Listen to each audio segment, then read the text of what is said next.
Ronnie2K posted that rep is back in NBA 2K24 only for next gen as well. Here's a little screenshot or pretty much what he posted. So rep is back and it's only going to be for next gen, the next gen consoles, PS5s, Xbox S.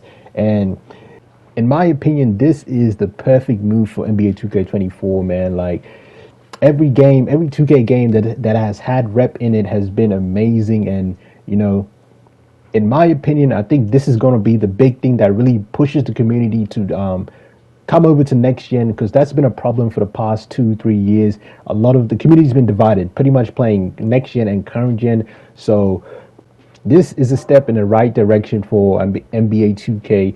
And here's some gameplay footage from this wasn't a trailer, but this was like an extended bit of the trailer that I didn't get to react to yesterday. So I'm gonna go through this video right here, pretty much the gameplay enhancements, and see the stuff that I missed out on. So accessible and intuitive, enabling players of all skill levels to flourish on the court. Players who play on Hall of Fame or comp online games will be playing with greener miss shot timing for the ultimate challenge. But team control modes will see more forgiving shot timing, so you won't have to memorize every single player's release to the exact frame to find success. All right, boom. He said green or miss is back, man. Let me know how you guys feel about that, bro. Me personally, it's not my favorite feature in NBA 2K. Like, I do want it to be back to where it's some whites can go in. Like, I know they did that in 23. Advanced layups like floaters, reverses, euros, hop steps, and scoops are much more effective this year. And I'd encourage everyone to try out layup timing. It's much more forgiving for high percentage layups and also gives you the ability to finish tough circus layups in traffic if you can master it. For dunkers in New Gen, you can now force rim hangs from any two-hand dunk by simply keeping the sprint trigger held when the dunker grabs the rim. Down on the Pro Stick will give you flashy dunks, and up-down or down-up double throws will let you attempt contact dunks in traffic. You can now branch out of any offensive rebound to a putback attempt by simply pressing the shot button after the catch. Here again, he talks about slashing. If you know 2K, slashing has been OP for the past 5 years. Ever since 2K's 20s, hop step, slashing has been OP. Paint defense has been trash. This is the stuff that they need to work on to make 24 better. Obviously, I haven't played the game yet, so I need to get that experience to really see if this is true. But yeah, man, that's just my take on that. Post fades and hop shots are also really effective shots for post players, and you can definitely feel the impact of strength and weight as bigger players easily dominate weaker ones on the glass. Shooting has been customized and improved for all various modes, difficulties, and player skill levels, but in order to get high percentage shots, you need to know how to create separation off the dribble. One of my favorite elements in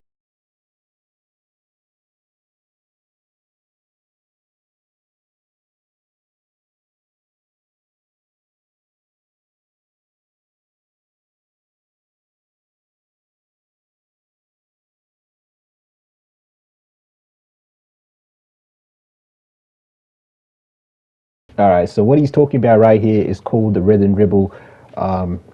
We've done this before in previous 2Ks. It's pretty much where you flick your stick and it does the animation without you actually controlling what my player is doing. So, I mean, yeah, this move is gonna be cool. Like, this is definitely an old head dribble move. Like, this is something like that you do where it's like the my player is dribbling for you, and no comp player really wants that, you know. So effectiveness, I'm not really sure yet. We'll have to find out.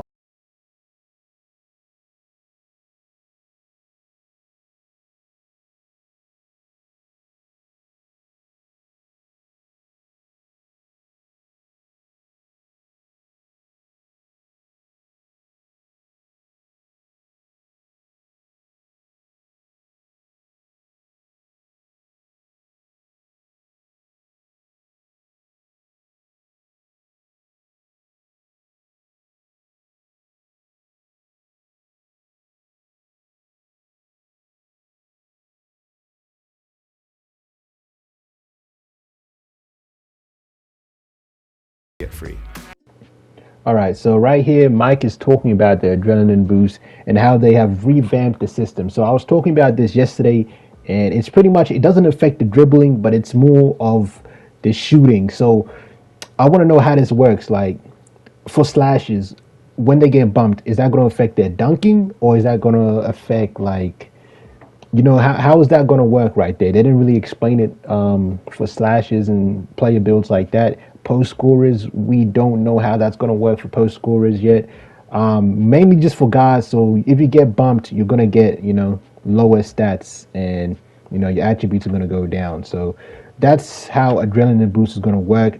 I'm not really a fan of that system. I think they should just remove it altogether and just keep it stamina and defense. Creating your own shot off the dribble isn't the only way to get good shots. Knowing how to operate away from the ball is just as important. NBA 2K24 features new right analog stick jukes and other quick explosive moves to free yourself up for a shot. Tapping the sprint trigger will also give you a huge burst of speed to find open spots on the floor for spot-up jumpers or easy rim runs for dunks. Along with the changes to adrenaline, counter moves are big in NBA 2K24.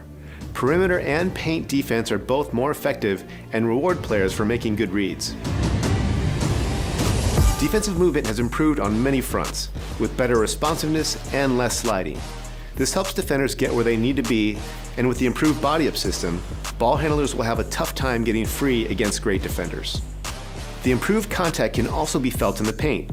Big defensive anchors will have a much easier time putting a body on shooters at the rim and forcing tough shots. Directional steals are also back. You need to reach with the correct hand closest to the ball and avoid reaching across the body to maximize success and avoid foul calls.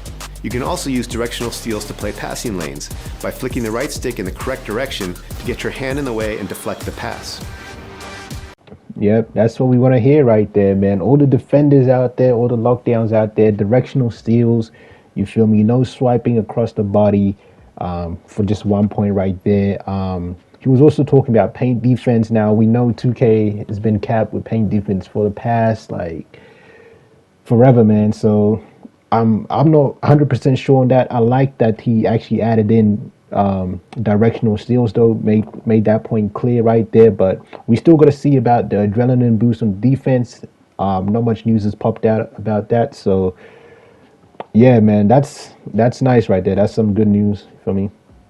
Takeover returns to NBA 2K24, but with a different spin.